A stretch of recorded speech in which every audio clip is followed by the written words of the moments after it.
Here's more wrestling news for January 29th, 2026.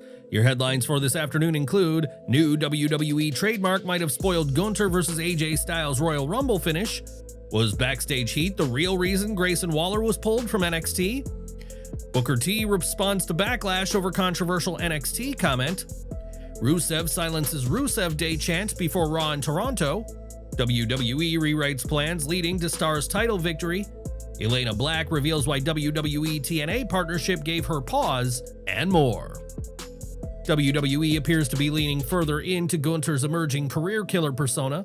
According to recent filings, WWE has applied to trademark the phrase career killer, a move that typically signals planned use for branding and merchandise. While the filing itself does not confirm storyline outcomes, it does suggest WWE is investing in the presentation of Gunther's current character direction. The timing of the filing has drawn attention given Gunther's ongoing feud with AJ Styles, particularly with their match scheduled for this weekend's Royal Rumble. That bout carries significant career implications for Styles, making the trademark filing feel closely aligned with the current narrative direction.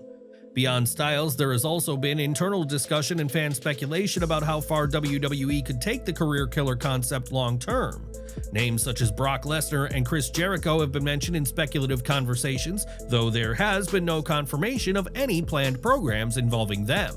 Do you think the career killer gimmick elevates Gunther even further, or does WWE risk overplaying the concept too quickly? Share your thoughts below.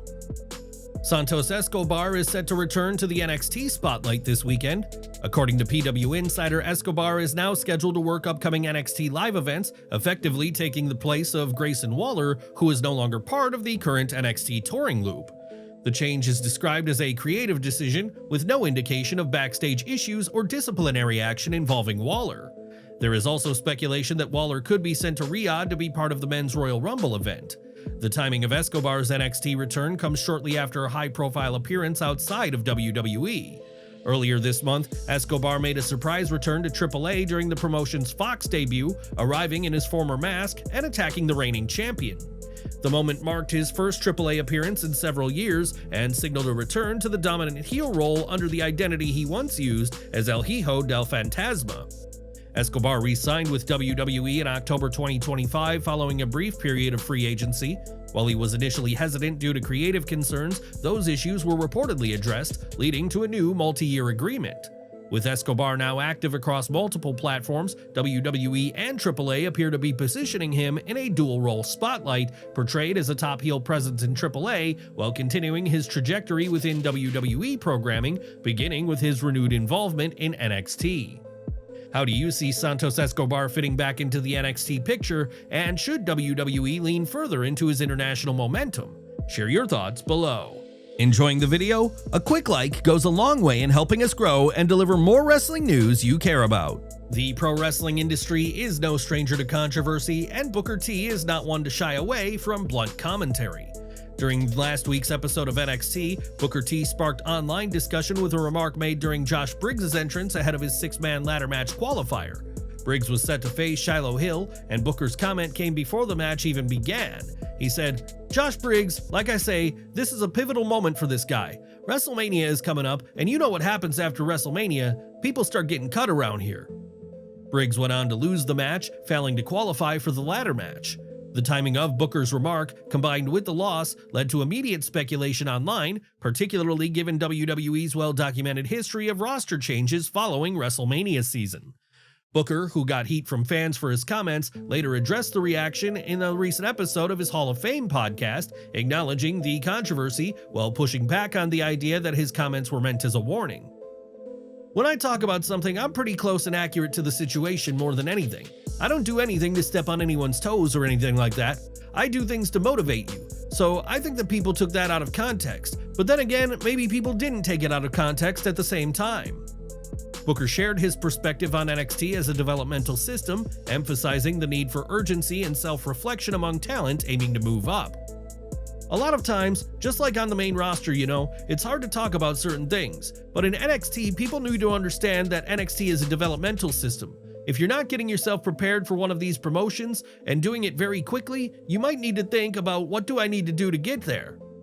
He added that his approach, while blunt, comes from a place of seriousness about the business and what it takes to succeed. This business is serious. Asking those serious questions. Why am I here? What am I doing this for? What do I need to do to get to that next level?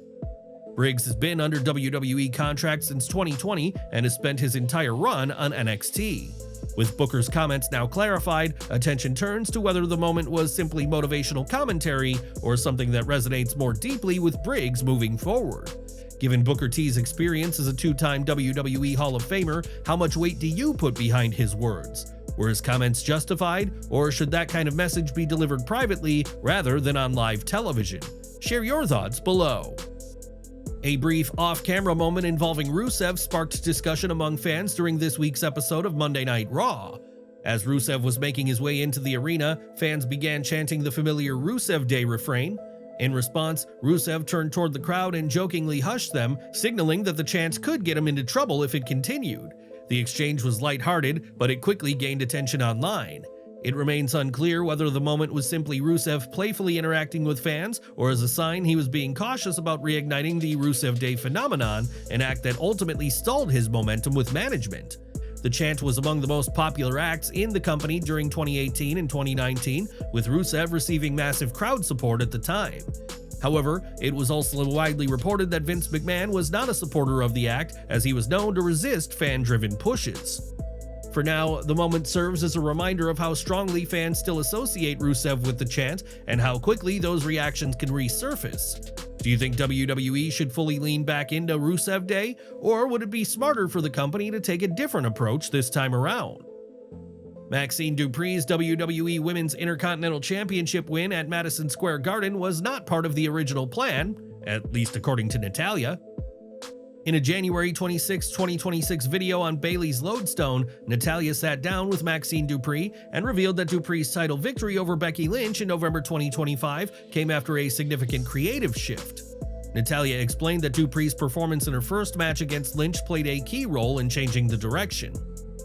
When you went out for that first match against Becky and you f***ing killed it, I'm sure you were nervous, but you went out there with confidence because you had done the work. You knew exactly what you needed to do. You knew you were ready. And it was that moment that kind of changed everything because I had heard where the storyline was going and that wasn't in the cards. Natalya did not go into detail about the original creative plans or how the decision was made internally, but she emphasized that Dupri earned the opportunity by being prepared and delivering when it mattered most. This is an inspiring story, just so you guys know that things can change, and they can change in your favor when you stay the fuck ready, stay positive, and now Sydney's got what Rhea was saying earlier, which is momentum. The championship win itself took place on November 17, 2025, when Dupri pinned Lynch in the center of the ring following a surprise distraction from AJ Lee. The result caught many fans off guard, with few expecting Dupri to walk out of Madison Square Garden as champion. Until now, it had not been publicly known that the finish was not originally planned. The story later took a dramatic turn on January 19, 2026 in Belfast, when Lynch regained the title with assistance from Natalya, who turned on Dupri and attacked her after the match. Now that Natalya has revealed this behind-the-scenes detail, the betrayal carries a different weight, one rooted in unfinished business and creative changes that were never meant to be part of the original script. Earlier today, it was confirmed that Elayna Black has officially signed with TNA Wrestling. Now, Black has offered additional insight into why the decision was not as straightforward as it may have appeared. Speaking on Busted Open Radio, Black revealed that WWE's growing working relationship with TNA initially made her hesitant to commit to the company. She explained that early on, the closeness between the two promotions gave her pause.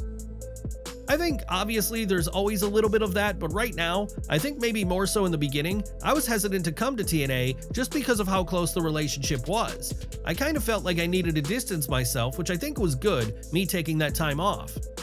According to Black, creating that distance allowed her to reset both emotionally and professionally, giving her a clearer sense of independence following her WWE release. I feel very more far removed than I did at the time, so I mean, yeah, that's obviously always in the back of, I think, anybody's head who kind of gets let go, and it's like, okay, look, what am I gonna do without you? While acknowledging that perspective, Black made it clear she is not driven by bitterness or a desire for validation from WWE. But that's also not really my focus right now. My focus is just having fun and loving wrestling again. And hey, if with that comes them being like, damn, we messed up, we should have kept her, then hey, so be it. But that's not what I'm looking to accomplish, I guess. Now officially back in TNA, Black's comments frame her next chapter as one centered on personal fulfillment rather than proving a point. Any second thoughts from WWE, she suggested, would be incidental, not the goal. What do you think of Elayna Black's mindset as she begins this new phase of her career? Share your views below. For all of our subscribers, don't miss the 9 a.m. Eastern video we dropped earlier today. Smash that bell icon and select all notifications so you're always in the loop.